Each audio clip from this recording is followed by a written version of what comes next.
নমস্কাৰ মই কুমুদ দাস সিদ্ধান্তলৈ আপোনালোকক স্বাগতম জনাইছো যদিও আজিৰ এই অনুষ্ঠানৰ নাম সিদ্ধান্ত আজি আমি কোনো সিদ্ধান্ত নিদিওঁ আজি আমি কেতবোৰ প্ৰশ্ন আপোনালোকৰ সন্মুখত উত্থাপন কৰিম সিদ্ধান্ত আজি অসমৰ দৰ্শকে গ্ৰহণ কৰিব সিদ্ধান্ত আজি অসমৰ ৰাইজে গ্ৰহণ কৰিব ৰাজীৱ শৰ্মা ধুবুৰীৰ আমাৰ DY 365ৰ সাংবাদিক কিন্তু এইগৰাকী সাংবাদিকক যোৱা নিশা 2 বজাত ধুবুৰী আৰক্ষীয়ে গ্ৰেপ্তাৰ কৰিলে ৰাজীৱ শৰ্মাৰ বিৰুদ্ধে কি অভিযোগ আছে সেই কথা আপোনালোকে ইতিমধ্যে গম পাইছে যে তেওঁৰ বিৰুদ্ধে অভিযোগ আনিছে এজন বিতৰ্কিত DFO আৰু সেই অভিযোগৰ পৰিপ্ৰেক্ষিতত কেৱল মাত্ৰ আপোনাক মনত পেলাই দিছো যে আমি সেই বাতৰি এই মুহূৰ্তত দেখাও কিন্তু ধুবুৰীৰ পৰা বিগত সময়ছোৱাত কিদৰে ধুবুৰীত ব্যাপক হাৰত সিন্ডিকেট চলিছে কয়লা গৰু বালি হিল বিভিন্ন সিন্ডিকেট ধুবুৰীত আৰু সেই সিন্ডিকেটৰ বাতৰি সম্প্ৰচাৰ কৰি আহিছিল প্ৰেৰণ কৰি আহিছিল ধুবুৰীৰ সাংবাদিক ৰাজীৱ শৰ্মাই আৰু তাৰ পিছত এজন বিতৰ্কিত অভিযোগ উঠা DFOৰ গোচৰৰ ভিত্তিত গ্ৰেপ্তাৰ কৰা হ'ল ৰাজীৱ শৰ্মাক ইমানলৈকে ঠিকই আছে কিবা অভিযোগ আছে ৰাজীৱ শৰ্মাক গ্ৰেপ্তাৰ কৰিব পাৰে কিন্তু ৰাজীৱ শৰ্মাক এনে এটা অৱস্থাত গ্ৰেপ্তাৰ কৰিলে আৰক্ষীয়ে যি অৱস্থাত তেওঁৰ পিতৃয়ে শেষ নিশ্বাস ত্যাগ কৰিবলগীয়া হ'ল আজিৰ তাৰিখত দুৰ্ভাগ্যৰ কথা ইয়াতকৈ আৰু কি হ'ব পাৰে তেওঁৰ পিতৃৰ সৈতে গৌৰীপুৰত বসবাস কৰিছিল আমাৰ সাংবাদিক ৰাজীৱ শৰ্মাই পুত্ৰ আৰু পিতৃ একেলগে বসবাস কৰে অন্য মানুহ তেতিয়া নাছিল আৰু নিশা 2 বজাত ৰাজীৱে অনুৰোধ কৰিছিল যে পুৱা মই থানাত গৈ যি আছে আপোনালোকৰ লগত কথা পাতিম কিন্তু ধুবুৰী আৰক্ষীয়ে সেই কথা নুশুনিলে গৌৰীপুৰ থানা থকা সত্ত্বেও ধুবুৰীৰ আৰক্ষী আহি গৌৰীপুৰৰ পৰা উঠাই লৈ গ'ল নিশা 2 বজাত তাৰ পিছত আজি ধুবুৰীৰ আৰক্ষী অধীক্ষক যুৱৰাজ সিং তেওঁৰ ভাষ্য কি ধুবুৰীৰ আৰক্ষী অধীক্ষকে কি কৈছে অলপমান আপুনি মন দি শুনক তাৰ পিছত আমি এই আলোচনালৈ আহিম আসলতে কি হৈছে ৰাজীৱ শৰ্মাক লৈ সিন্ডিকেট কি চলিছে চৰকাৰে কি কৰিছে ধুবুৰীৰ আৰক্ষী অধীক্ষক যুৱৰাজ সিংৰ প্ৰতিক্ৰিয়া দেখুৱাই লৈছো चीज़ तो यह है कि जो राजीव शर्मा को गिरफ्तार किया गया है वो एक पब्लिक सर्वेंट DFO धुबरी की FIR के बेसिस पे किया गया है और उसमें जो एलिगेशंस हैं वो बहुत ही सीरियस एलिगेशंस हैं एक्सटॉर्शन के एलिगेशन है violating the modesty of women उसका एलिगेशन है और उसके बेसिस पे हमने उनको गिरफ्तार किया है अब इसमें किसी षड्यंत्र की कोई गुंजाइश या कुछ वैसी चीज़ें हैं नहीं क्योंकि वो सारे के सारे रिकॉर्ड्स हैं सर राति 2টা বজাত এজন সাংবাদিকক গ্ৰেপ্তাৰ কৰিবলগীয়া হ'ল তাৰ পিছত তেওঁৰ অসুস্থ আছিল তেওঁৰ পিতৃ তেওঁৰ শক পালে আৰু পুত্ৰৰ গ্ৰেপ্তাৰীৰ পিছত আজি ৰাতিপুৱা তেওঁৰ মৃত্যু হ'ল দুৰ্ভাগ্যজনক আৰু ভয়ংকৰ এই ঘটনা কি ক'ব আপুনি In fact, my condolences to the family. First thing. Second thing, his father has been under a prolonged illness. He was suffering from the paralysis as the report received. To say that he has just died because of the shock today is not justified. অভিযোগ উত্থাপিত হৈছে ধাৰাবাহিকভাৱে প্ৰশাসনৰ বিৰুদ্ধে বাতৰি সম্প্ৰচাৰৰ কাৰণে particularly যেটো গৰু পাচাৰৰ যেটো বাতৰি এই বাতৰি সম্প্ৰচাৰ কৰাৰ কাৰণে প্ৰশাসনৰ ৰখত তেওঁ পৰিল কি ক'ব আপুনি There are a lot of allegations which are baseless, fabricated, without any cause. This thing that he has been targeted by the police administration, it is entirely baseless. I told you that he has been arrested on the basis of a FIR given by a public servant. It's not true. এয়া ধুবুৰীৰ SP Yuvraj Singh তেওঁ কৈছে যে violating the modesty of a women অৰ্থাৎ যিগৰাকী DFO গোচৰ ৰুজু কৰিছে সেই FIR আমাৰ হাতত আছে তেওঁৰ মডেষ্টি অৰ্থাৎ শ্লীলতাহানিৰ চেষ্টা চলোৱাৰ অভিযোগ আনিছে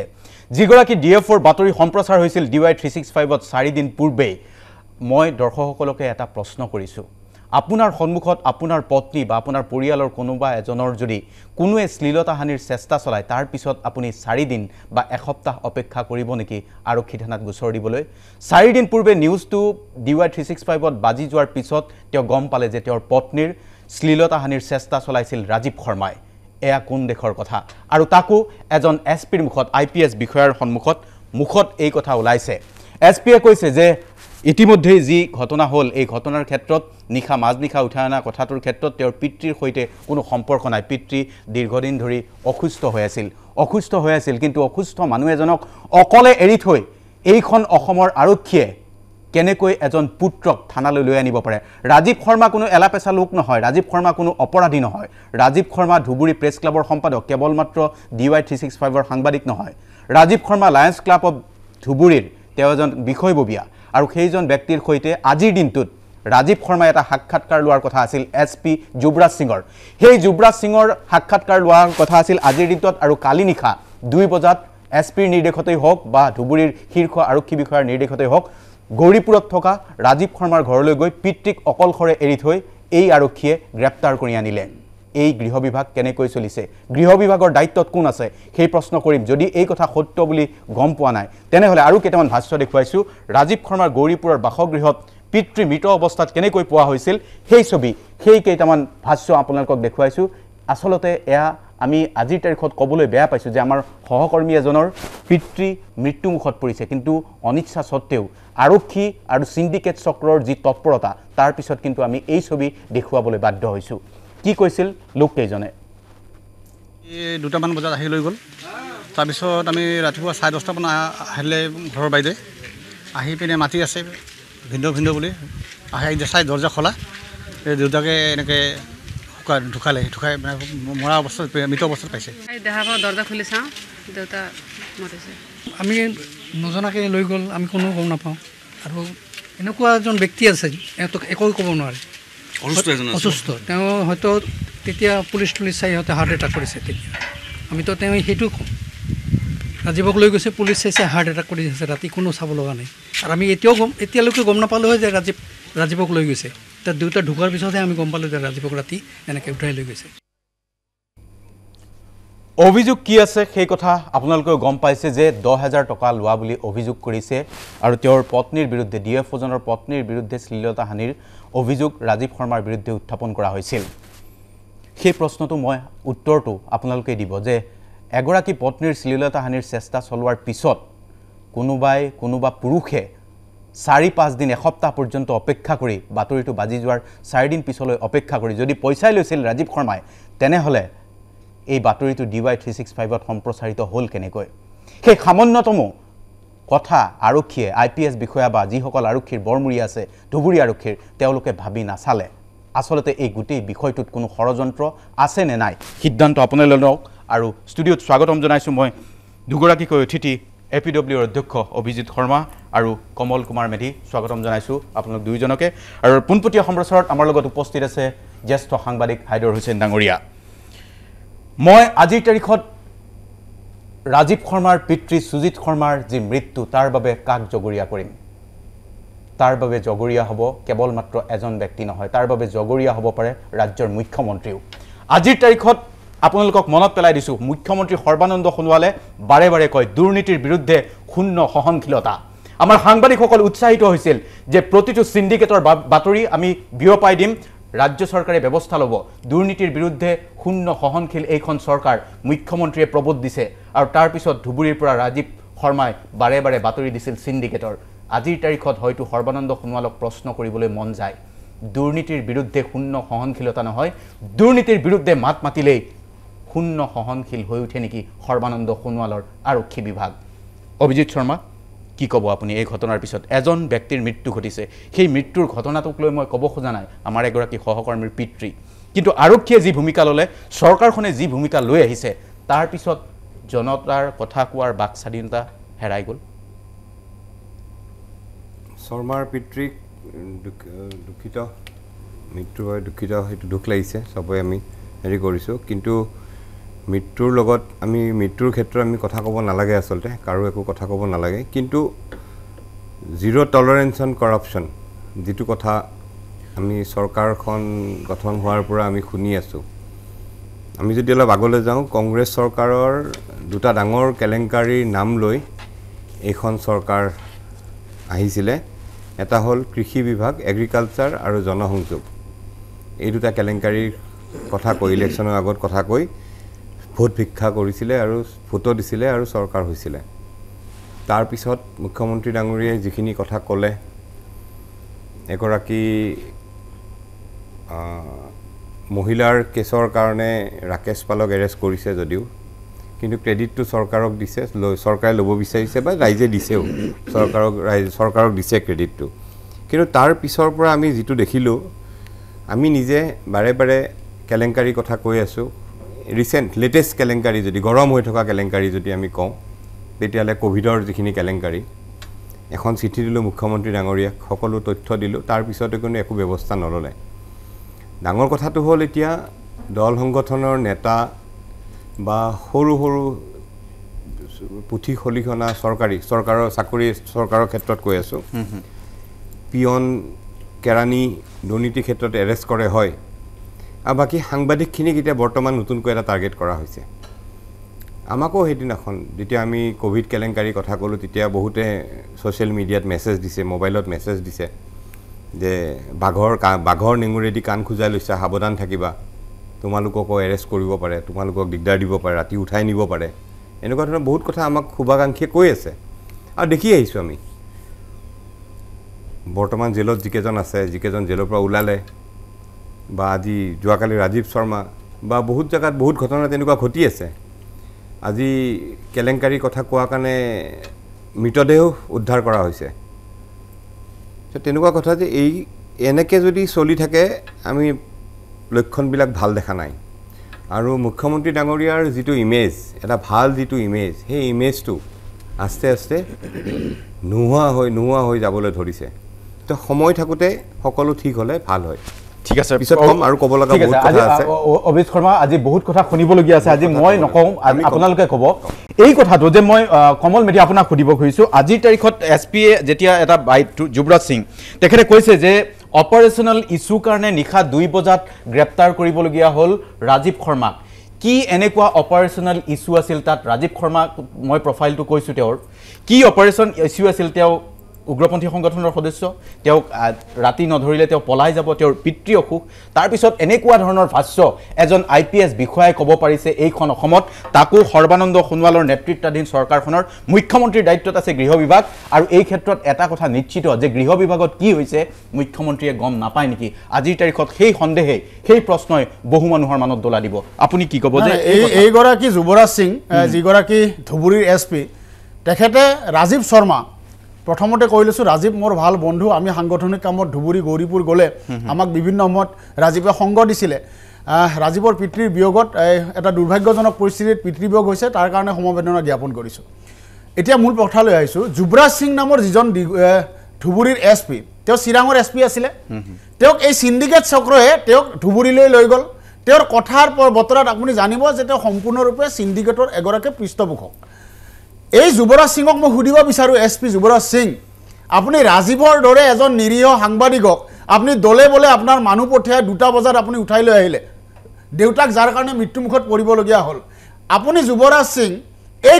একেখন গৌৰীপুৰতে দীৰ্ঘদিন ধৰে সংবাদ মাধ্যমত প্ৰকাশ পাই আছে গৰু চিণ্ডিকেটৰ এগৰাকী খলনায়ক আদম আলী সেই আদম আলীক আপুনি আজিলৈকে গ্ৰেপ্তাৰ কৰিব নোৱাৰিলে আমাৰ মনত আছে আজি কেইমাহমান আগতে মুখ্যমন্ত্ৰী সৰ্বানন্দ সোণোৱালে এই চিণ্ডিকেটৰ বিৰুদ্ধে এটা ব্যৱস্থা গ্ৰহণৰ ঘোষণা দিছিল তাৰপিছত বশিষ্ঠ থানাত এটা গোচৰ ৰুজু হৈছিলে আৰু গৰু চিণ্ডিকেটৰ পুথি খলিহনা দুটামানক এৰেষ্ট কৰা হৈছিলে কিন্তু সেই সময়তে সংবাদ মাধ্যমত আমি দেখিছিলোঁ একেটা ঠাই ৰাজীৱৰ একে ঠাইৰে আদম আলী নামৰ এজন গৰু চিণ্ডিকেটৰ খলনায়ক তেওঁক কিন্তু গাৰ নোম তেওঁ লৰাব নোৱাৰিলে এই যুৱৰাজ সিঙে তেখেতক কিন্তু গ্ৰেপ্তাৰ কৰিব নোৱাৰিলে সৰ্বানন্দ সোণোৱাল ডাঙৰীয়া আপুনি দুৰ্নীতিৰ ক্ষেত্ৰত শূন্য সহনশীল হ'ম বুলি কৈছিলে এতিয়া আমি দেখা পাইছোঁ যে আপোনাৰ বিৰুদ্ধে আপোনাৰ চৰকাৰৰ বিৰুদ্ধে আপোনাৰ আৰক্ষীৰ বিৰুদ্ধে আপোনাৰ বিষয়াৰ বিৰুদ্ধে কোনোবাই যদি দুৰ্নীতিৰ অভিযোগ আনে তেতিয়াহ'লে আপুনি চৰকাৰখন শূন্য সহনশীল হৈ পৰে যিয়ে অভিযোগ আনিছে তেওঁৰ বিৰুদ্ধে কমল যিজন DFOৰ গোচৰৰ ভিত্তিত গৌমাতাৰ কথা কয় আৰু গৰু চিণ্ডিকেটৰ পৃষ্ঠপোষক তেওঁলোকে ৰাতিপুৱাৰ পৰা গৌমাতা কৈ থাকে নাই এটা কথা আচৰিত মই দেখিছোঁ যে RSS আৰু তেওঁলোকৰ বিভিন্ন শাখা প্ৰশাখা আৰু বিজেপি আমি জানো যে তেওঁলোকে গো ৰক্ষাৰ কাৰণে তামাম অভিযান চলায় গো ৰক্ষাৰ নামত বহুত মানুহ হত্যা কৰাৰ অভিযোগো আছে গোটেই দেশত অথচ গৰুৰ চিণ্ডিকেট মুকলিকে চলি আছে মই দেখা নাই RSSৰ নেতাই আজিলৈকে মাত মাতিছে মই দেখা নাই বিজেপি নেতাই মাত মাতিছে বৰং দুখ লাগে হয় কংগ্ৰেছৰ দিনত চিণ্ডিকেট চলিছিলে বুলি অভিযোগ আনি বিজেপি চৰকাৰক বিজেপিক ভোট দিলে সৰ্বানন্দ সোণোৱালক মুখ্যমন্ত্ৰী পাতিলে এতিয়া বিজেপিৰ নেতা আপোনালোকে খবৰ লওক আপোনালোকে সংবাদ মাধ্যমে জানে গোটেই জিলাই খবৰ লওক প্ৰত্যেকখন জিলাত কিবা কিবি চিণ্ডিকেট চলি আছে আৰু এই চিণ্ডিকেট বিলাক চলি আছে সম্পূৰ্ণৰূপে বিজেপি নেতাৰ পৃষ্ঠপোষকতা কমল যিজন ব্যক্তিৰ গোচৰৰ ভিত্তিত ৰাজীৱক মাজনিশা পিতৃক মৃত্যুমুখলৈ ঠেলি দি আৰক্ষীয়ে গ্ৰেপ্তাৰ কৰিলে আজি তেনেকৈ ক'বলৈ বাধ্য হৈছোঁ ৰাইজে মোক ক্ষমা কৰিব যিজন পিতৃক মৃত্যুমুখলৈ ঠেলি দি পুত্ৰক আজুৰি আনিলে আৰক্ষীয়ে বীৰত্ব দেখুৱালে সেইখন ধুবুৰীয়ে বিগত 15 নৱেম্বৰ বিগত বৰ্ষৰ 15 নৱেম্বৰত আমি এটা বাতৰি সম্প্ৰচাৰ কৰিছিলোঁ 1 লাখ টকা নিৰ্লজভাৱে বিচাৰিছিল এইজন ডিএফঅ বিশ্বজিৎ ৰায়ে সেই ফোন টেপিং বাতৰি সহকাৰে ৰাজীৱৰ জৰিয়তে আমি ধুবুৰীৰ পৰা সম্প্ৰচাৰ কৰিছিলোঁ সেই বাতৰিটো দেখুৱাইছোঁ তাৰ পিছত কিন্তু চৰকাৰখনে আছুৱে অভিযোগ আনিছিল আমি অনা অভিযোগ নহয় আছুৰ ল'ৰাক পইচা খোজাৰ অভিযোগ আছে এই বিষয়টোক লৈ কিন্তু চৰকাৰখনে কোনো ব্যৱস্থা নললে আৰক্ষী প্ৰশাসনে কোনো ব্যৱস্থা নললে আজি সেইজন ব্যক্তিৰে গোচৰৰ ভিত্তিত এটা ভুৱা গোচৰৰ ভিত্তিত ৰাজীৱক গ্ৰেপ্তাৰ কৰি বীৰত্ব দেখুৱালে আপোনালোকৰ মই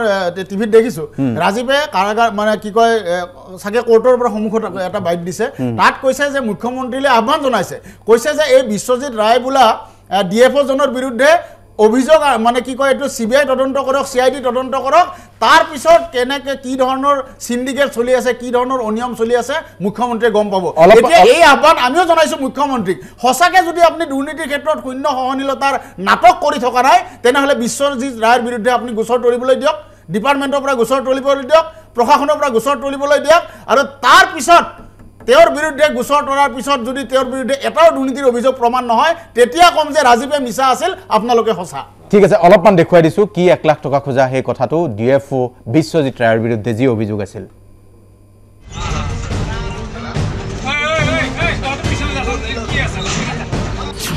বন বিভাগক অভিযান চলাবলৈ ধন দিব নোৱাৰে চৰকাৰে বন বিভাগক দিবলৈ ধন নাই চৰকাৰৰ অভিযান চলাবলৈ ডিএফঅই 1 লাখ টকা বিচাৰিলে আছু নেতাক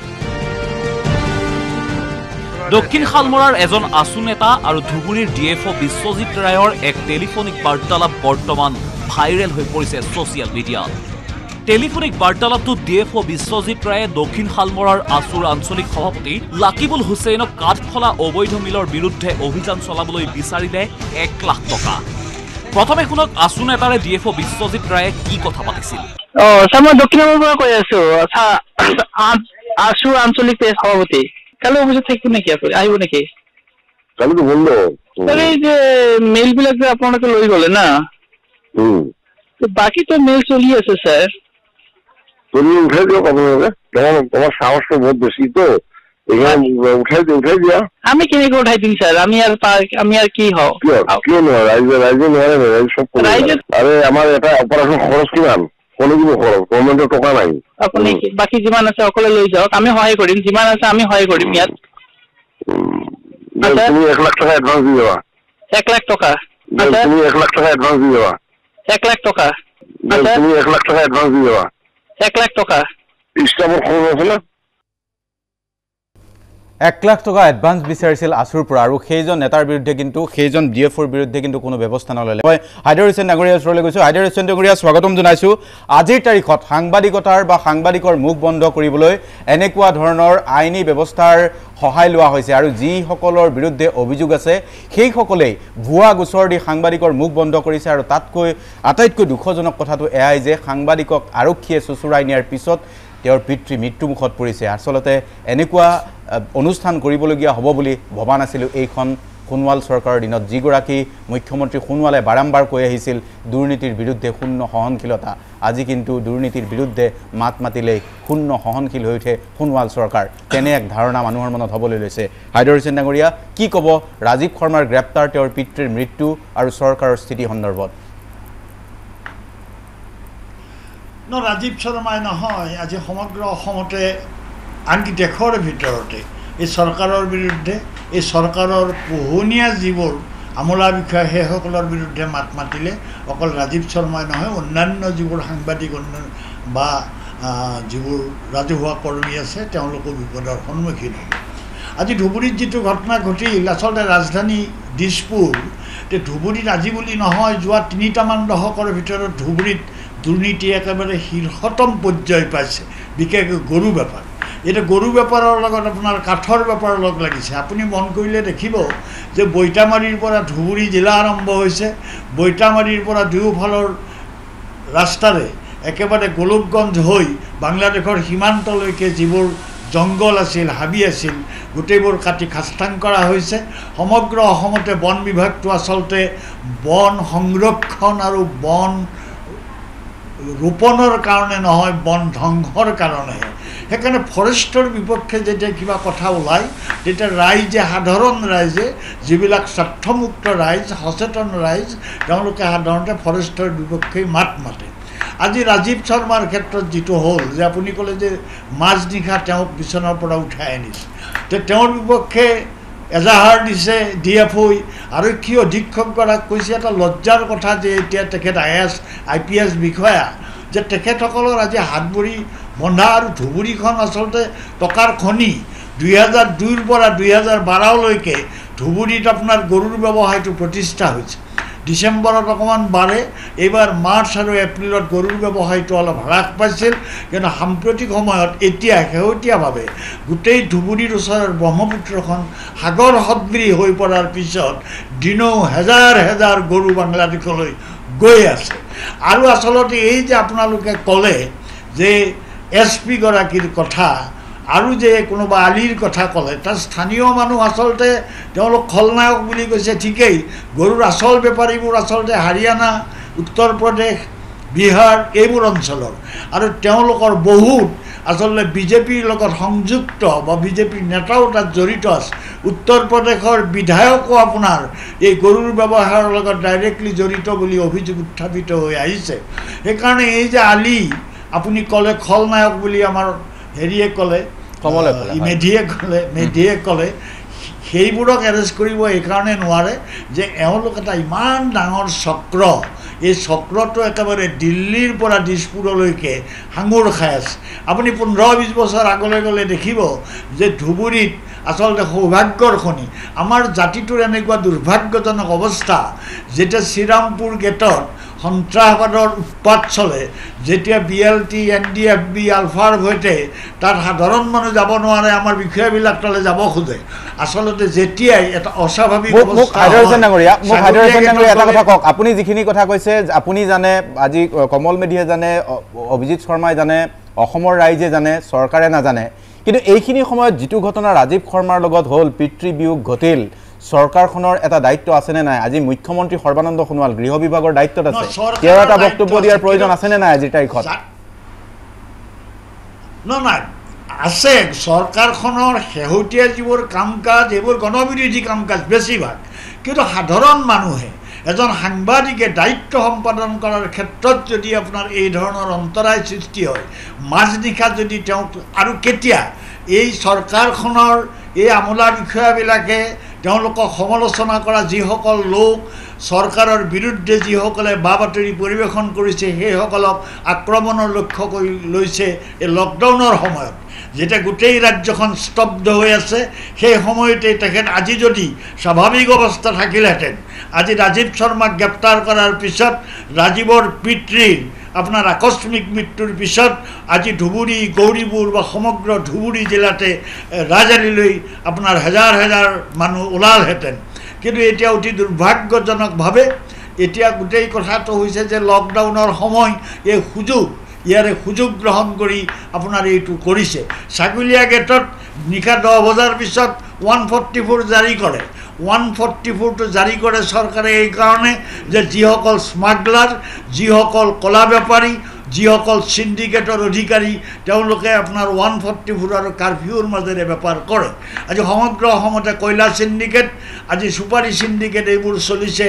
এইবোৰৰ মাত্ৰা বাঢ়িছে লকডাউনৰ সময়ত। আৰু নিশা 7 বজাৰ পিছত যেতিয়া কাৰফিউ হয়, সেই কাৰফিউৰ পিৰিয়ডতহে কয়লাৰ ট্ৰাকবোৰ, চুপাৰীৰ ট্ৰাকবোৰ, অবৈধ গৰুৰ ট্ৰাকবোৰ সেই সময়তে আহে। কালি পৰহি ৰাজীৱ শৰ্মাই নহয়, হয় হয়, মই আপোনাৰ সৈতে পাতিম। অভিজিৎ শৰ্মা, যিটো কথা তেখেতে অভিযোগ কৰিছে যে এতিয়া কয়লা, শিল, মানে কি নামবিলাক মই নকওঁ আৰু, বহুত কিবা কিবি চিণ্ডিকেট চলি আছে, সেই কথা হাইদৰ হুছেইন ডাঙৰীয়াই কৈছে। আপুনিও বিভিন্ন সময়ত চিণ্ডিকেটৰ কথা কৈ আহিছে। এই যি গৰুৰ চিণ্ডিকেট, এই যি অমুকৰ চিণ্ডিকেট, তমুকৰ চিণ্ডিকেট, আপুনি বহুত ক্ষেত্ৰত আদালতত মাত মাতিছে, বহুত ক্ষেত্ৰত স্মাৰকপত্ৰ দিছে, চিণ্ডিকেটৰ বিৰুদ্ধেও কৈছে। আজিৰ তাৰিখত এনেকুৱা ধৰণৰ ঘটনা ঘটি আছে, মুখ্যমন্ত্ৰী সৰ্বানন্দ সোণোৱালৰ দায়িত্বত বা তেওঁৰ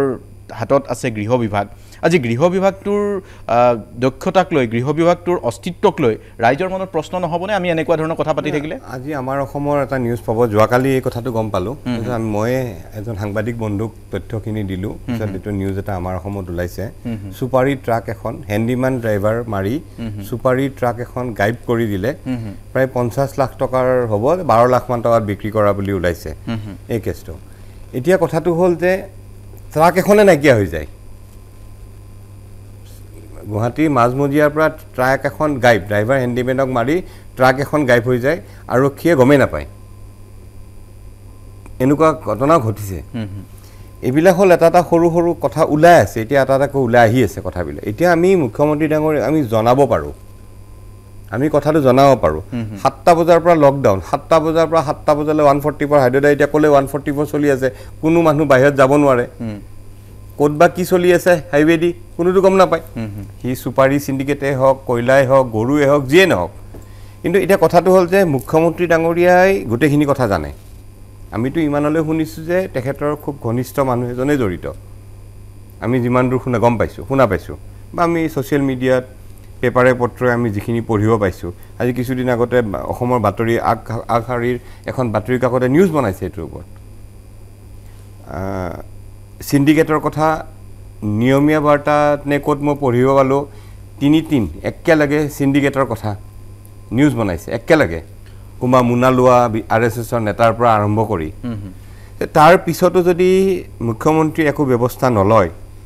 আৰু যোনে মাতে তেওঁক যদি ধৰে আজি মই এটা সৰু উদাহৰণ দিওঁ মই উদাহৰণটো অকণমান পিছলৈ থৈছোঁ মই এটা সৰু বাণিজ্যিক বিৰতি লৈ লওঁ বিৰতিৰ পিছত আমি আলোচনা অব্যাহত ৰাখিম লগতে অধিবক্তা দীপজ্যোতি যিয়ে আজি ৰাজীৱ শৰ্মাৰ হৈ ধুবুৰীৰ আদালতত ঘূৰিলে লগতে তেওঁৰ লগত অন্য দুগৰাকী অধিবক্তাও আছিল তেখেতসকলৰ প্ৰতিক্ৰিয়া আপোনালোকক শুনাম লগতে এইখন চৰকাৰে আচলতে আজিৰ তাৰিখত কি কৰা উচিত আমি প্ৰতিক্ৰিয়া ল'ম আজি সিদ্ধান্ত আপোনালোকৰ আজি সিদ্ধান্ত অভিজিৎ শৰ্মা কমল মেধি বা হাইদৰ হুছেইনৰ আমাৰ সিদ্ধান্ত আজিৰ এই অনুষ্ঠানত নাই আপোনালোকে চাই আছে DY 365ৰ সিদ্ধান্ত অনুষ্ঠান আৰু এই অনুষ্ঠানত আজি আমি কৈ আছোঁ কিদৰে এগৰাকী সাংবাদিক আচলতে ষড়যন্ত্ৰৰ বলি হোৱা বুলিয়ে কওক বা ভুক্তভোগী হোৱা বুলিয়ে কওক বা তেওঁৰ কণ্ঠৰ উদ্ধ কৰিবলৈ চেষ্টা কৰা বুলি কোৱাই হওক আচলতে আমাৰ সাংবাদিক ৰাজীৱ শৰ্মা কেৱল মাত্ৰ এতিয়া আমাৰ সাংবাদিক হৈ থকা নাই গোটেই অসমে তেওঁৰ কথা গম পাইছে আৰু তেওঁ কি পৰিস্থিতিত বিগত বছৰৰ পিছত বছৰ ধৰি চিণ্ডিকেটৰ বিৰুদ্ধে যুদ্ধ কৰি আহিছিল আৰু তাৰ পিছত তেওঁ এনেকুৱা শাস্তি পালে যে শেষ সময়ত পিতৃবিয়োগ ঘটিল তেওঁ খোৱাপাতিৰ পৰা উঠাই নিয়া অৱস্থাত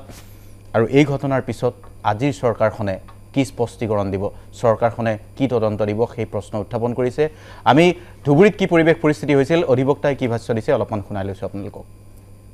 ৰাতি আহি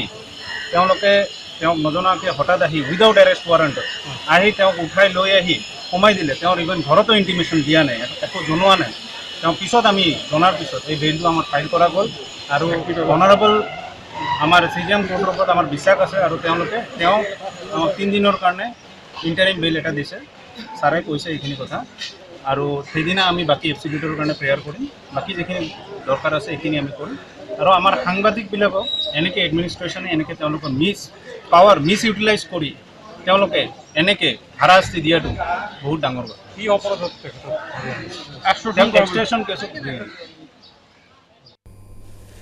এতিয়া গোটেই কথাটো এনেকুৱা যে অভিজিৎ শৰ্মা আপুনি শুনিছে গোটেই কথাখিনি মানে এতিয়া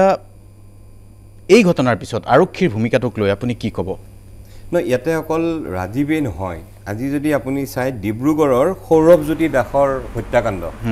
গম পায়নে মুছলিম সম্প্ৰদায়ৰ ছোৱালীজনীৰ লগত ভাল পোৱাৰ কাৰণে হত্যা কৰিছিলে তেতিয়া সেই হত্যাকাণ্ডৰ প্ৰতিবাদ কৰিছিলে ডাক্তৰ সিদ্ধাৰ্থ শৰ্মাই কিন্তু সেই সিদ্ধাৰ্থ শৰ্মাৰ বিৰুদ্ধে জামিনবিহীন গোচৰ ৰুজু কৰা হৈছিলে তাৰমানে অংক যাৰ যিটো অংক সেই হত্যাকাণ্ডটোৰ লগত চৰকাৰৰ মানুহে প্ৰতিবাদ কৰাৰ কাৰণে কিন্তু তেওঁৰ বিৰুদ্ধে জামিনবিহীন গোচৰ ৰুজু কৰিছে এনেকুৱা ধৰণৰ কথা ইয়াতে কোনো সাৰি যাব পৰা নাই যদি চৰকাৰৰ কথা মতে যদি বস্তুবিলাক নিমিলে আজি চাব আপোনাৰ মই তেতিয়া ৰৈ গ'ল কথাটো বিজেপি চৰকাৰ অসমত আহিছিলে দুটা কেলেংকাৰী কথা কয় এটা হ'ল এগ্ৰিকালচাৰ এটা হ'ল জনসংযোগ কেলেংকাৰী জনসংযোগ কেলেংকাৰীৰ মেইন যিজন অভিযুক্ত বৰা সেই বৰা হ'ল প্ৰাক্তন সাংসদ মাতং সিঙৰ ধামাধৰা বুলিয়ে জানে তেওঁ এটা সময়ত জ্যোতিময় চক্ৰৱৰ্তী ডাঙৰীয়াৰ ৰিপৰ্টত চাব ৰিপৰ্ট যিটো তদন্তৰ যিটো ৰিপৰ্ট তাতে এগৰাকী মহিলাৰ নাম আছিলে মই নামটো নকওঁ মহিলাগৰাকীৰ প্ৰায় 5 কোটিমান টকা লৈছিলে প্ৰাক্তন মুখ্যমন্ত্ৰীৰ পুত্ৰৰ লিংকত 5 কোটিমান টকা লৈছিলে 1 টকাৰো কাম নকৰিলে দিল্লীৰ মন্ত্ৰীৰ হেঁচাত জ্যোতিময় চক্ৰৱৰ্তী ডাঙৰীয়াৰ ৰিপৰ্টৰ পৰা সেই নামটো মহিলাগৰাকীৰ নামটো কাটি দিয়া গ'ল আৰু নতুনকৈ এটা ৰিপৰ্ট বনাইছে অৰিজিনেল ৰিপৰ্টটো আমাৰ তাত হাতত আছে লাগিলে দিম আৰু এই বৰা বোলা যিজন আছে এই বৰাই কি কৰিলে প্ৰাক্তন মুখ্যমন্ত্ৰী তৰুণ গগৈ ডাঙৰীয়াৰ লগত মিলি লগ লাগি এখন পোষ্টাৰ বনাইছিলে পোষ্টাৰখন কেনেকুৱা পোষ্টাৰ গগৈ ডাঙৰীয়াই মুকুট পিন্ধি আছে আৰু আমাৰ বৰ্তমানৰ মুখ্যমন্ত্ৰী ডাঙৰীয়াই সেৱা কৰি আছে আপুনি যদি চাই জিএছ ৰোডত খ্ৰীষ্টান বস্তিত এখন পোষ্টাৰ লগাইছিলে এখন খানাপাৰাত লগাইছিলে এতিয়া কথাটো হ'ল তেওঁ 35 কোটি টকাৰ প্ৰায় 32 কোটি টকাৰ 33 কোটি টকা কাম কৰা নাই অকল 2 কোটি টকাৰ কাম কৰিছে সেই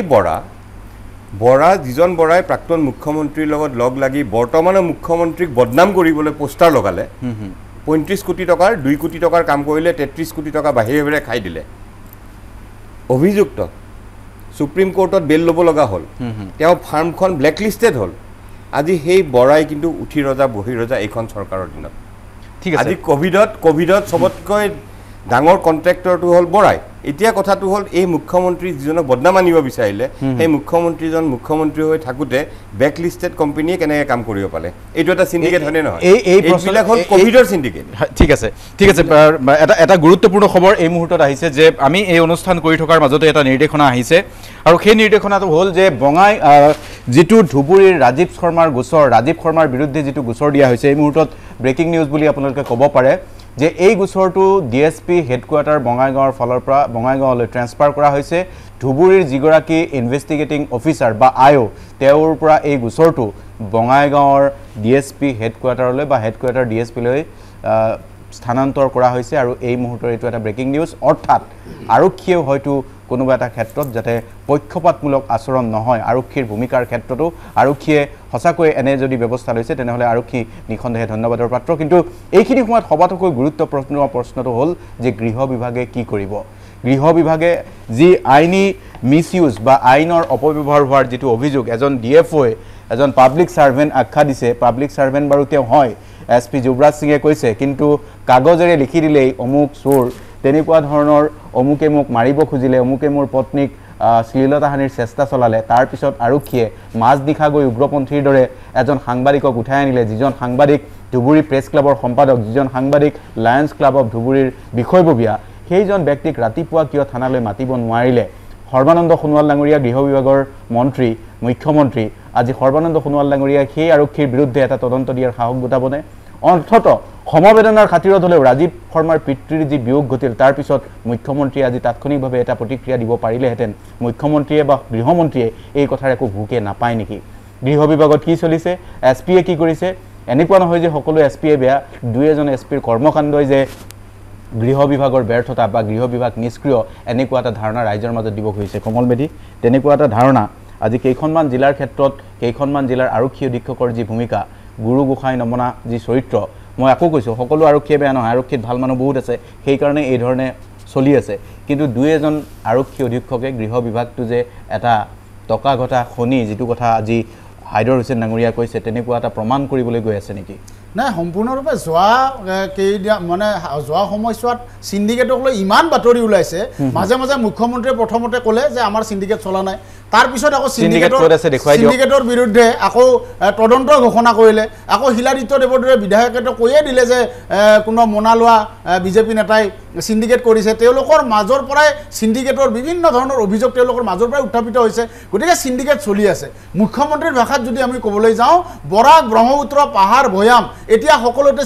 সিন্ডিকেট চলি আছে বৰাকৰ কয়লা কেলেংকাৰীৰ কথা জানো এতিয়া CBI তদন্ত দিছে তাৰ পিছত সেই SP জনে আকৌ গুচি অহাৰ পিছত তাত গোটেই পুলিচৰ মানুহবিলাক ট্ৰান্সফাৰ কৰি থৈ আহিছে তাৰমানে ইমান উঠি ৰজা আপোনাক কমল মেধি মই এটা ছবি দেখুৱাইছোঁ যদি প্ৰণৱ কেমেৰাটো দেখুৱাব পাৰি অকণমান এটা ছবি মই দেখুৱাইছোঁ এই ছবিটো হ'ল যিজন DFO বিশ্বজিৎ ৰায় তেওঁৰ ৰান্ধনী আচলতে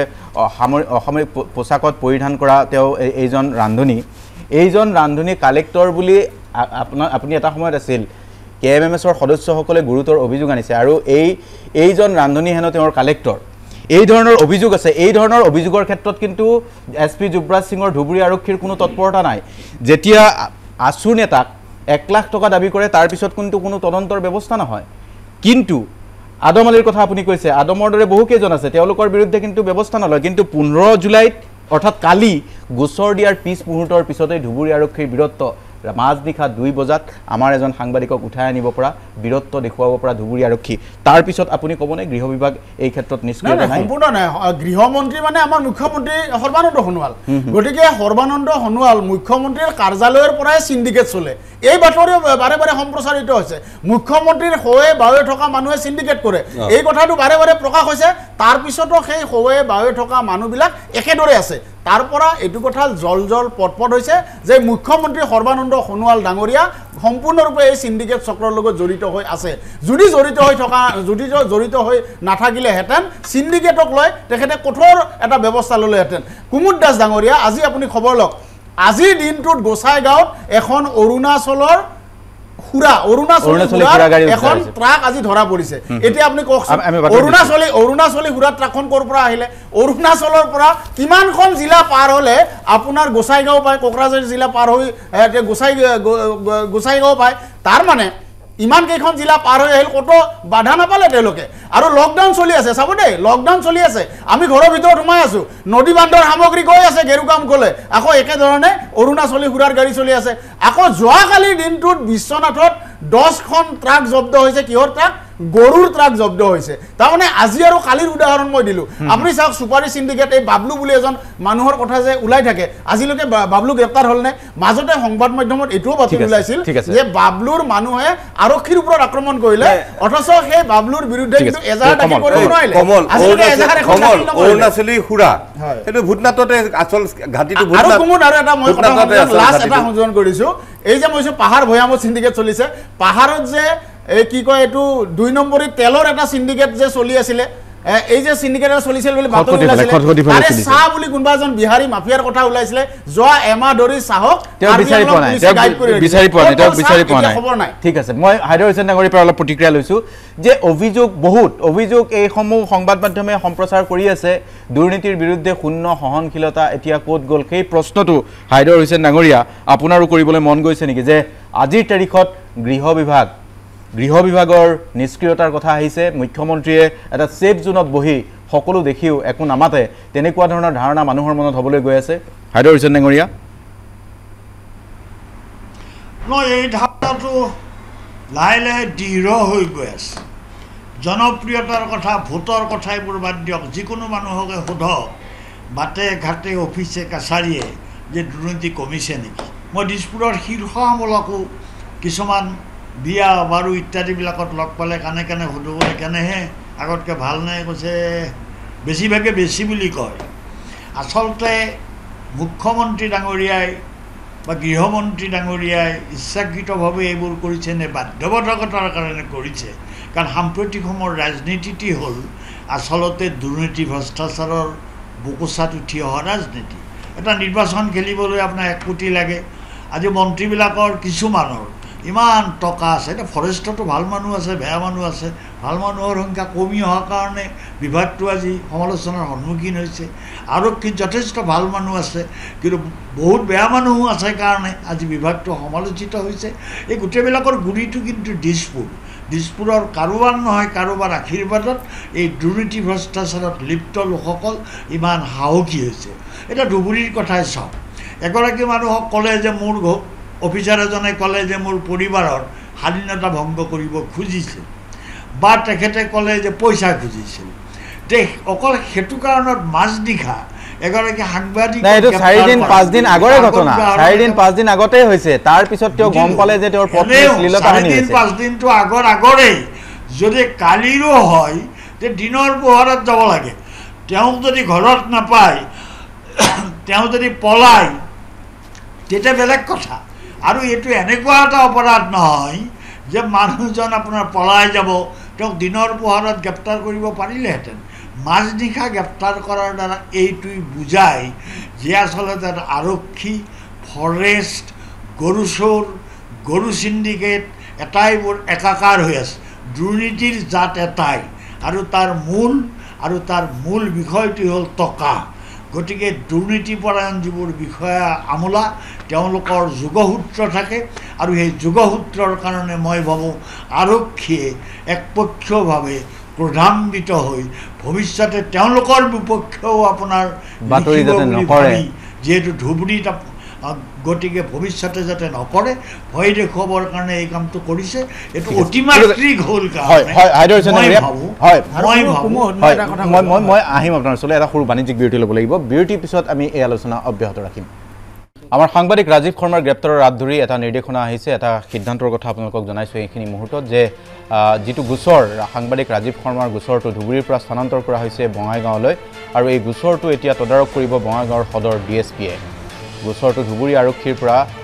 লৈ যোৱা হৈছে বঙাইগাঁৱলৈ আৰু মাজনিশা ধুবুৰী আৰক্ষীয়ে গ্ৰেপ্তাৰ কৰিছিল ৰাজীৱক আৰু পুত্ৰক গ্ৰেপ্তাৰৰ পিছতে মৃত্যু হৈছিল পিতৃ সুজিত শৰ্মাৰ আমি অনুষ্ঠানৰ শেষ পৰ্যায়লৈ আহিছোঁ আমাৰ সময় কম হৈ আহিছে মই কমল মেধি 30 ছেকেণ্ড সময় আপোনাক দিছোঁ আপুনি কি বিচাৰে এতিয়া না এটাই বিচাৰোঁ যে এইটো কথা জলজল পটপট হৈ গ'ল যে মুখ্যমন্ত্ৰী সৰ্বানন্দ সোণোৱালৰ মুখ্যমন্ত্ৰীৰ কাৰ্যালয় আৰু গৃহ বিভাগ সিন্ডিকেটৰ লগত সোণা পটকা হৈ আছে সোণা পিটিকা হৈ আছে এই কথাটো স্পষ্ট হৈ গৈছে কাৰণ ৰাজীৱ শৰ্মাৰ বিৰুদ্ধে যিধৰণে ব্যৱস্থা গ্ৰহণ কৰিলে একেধৰণে সিন্ডিকেটৰ খলনায়কৰ বিৰুদ্ধে তেওঁলোকে ব্যৱস্থা গ্ৰহণ কৰিব পৰা নাই তাৰ পিছতো আকৌ এবাৰ মুখ্যমন্ত্ৰী সৰ্বানন্দ সোণোৱালক আহ্বান জনাইছোঁ যে অসমত চলি থকা সংবাদ মাধ্যমত প্ৰকাশ পাই থকা প্ৰতিটো সিন্ডিকেটৰ বিৰুদ্ধে আপোনাৰ গৃহ বিভাগৰ জৰিয়তে আপুনি বিভাগীয়ভাৱে আপুনি এজাহাৰ দাখিল কৰক তদন্ত কৰক আৰু সেই যদি ৰৌ বৰালীবিলাকক যিদিনা আপুনি গ্ৰেপ্তাৰ কৰিব পাৰিব সেইদিনা আমি বুজি পাম যে সঁচা সঁচিকে আপোনাৰ জেপলে সিন্ডিকেটৰ পইচা অহা নাই ঠিক আছে ধন্যবাদ জনাইছোঁ মই অভিজিত শৰ্মা শেষ বাক্যটো আপোনাৰ প্ৰত্যেকটো সিন্ডিকেটে বিশেষকৈ নতুনকৈ যিটো এতিয়া কোভিডৰ নামত যিটো সিন্ডিকেট চলি আছে সি কিকিয়ে হওক ধানুকাই হওক কংগ্ৰেছ চৰকাৰৰ জনসংযোগ কেলেংকাৰী বৰাই হওক ৰাজেন্দ্ৰ দেউৰাই হওক মহিন্দ্ৰ বাৰ্মাই হওক মোহিত জাজদিয়াই হওক ৰাহুল জৈনেই হওক বা ৰঞ্জন গগৈ ডাঙৰীয়াৰ ৰুখত পৰা বিতৰ্কিত ACS বিষয়াৰ পত্নীয়ে হওক যিমান যি আমি অভিযোগ এতিয়ালৈ মুখ্যমন্ত্ৰী ডাঙৰীয়া আপোনাক জনাই আহিছোঁ প্ৰত্যেকটো অভিযোগক আপুনি গুৰুত্ব সহকাৰে লওক আৰু এটা তদন্ত ঘোষণা কৰক চবতে নিশ্চয় অসমৰ ৰাইজে আপোনাক ভাল পাব আৰু আপোনাৰ যিটো এটা ক্লিন ফেচ যিটো এখন নিকা ভাবমূৰ্তি যিটো আমিও বিচাৰো যে মুখ্যমন্ত্ৰী নিকা হৈ থাকক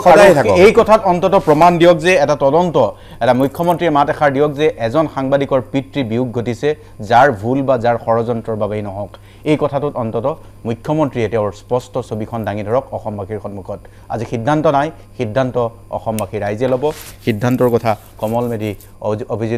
অভিজিত শৰ্মা আৰু হাইদৰ হুছেইন ডাঙৰীয়া আমাৰ লগত উপস্থিত আছিল আটাইকে ধন্যবাদ জনাই বিদায় লৈছোঁ নমস্কাৰ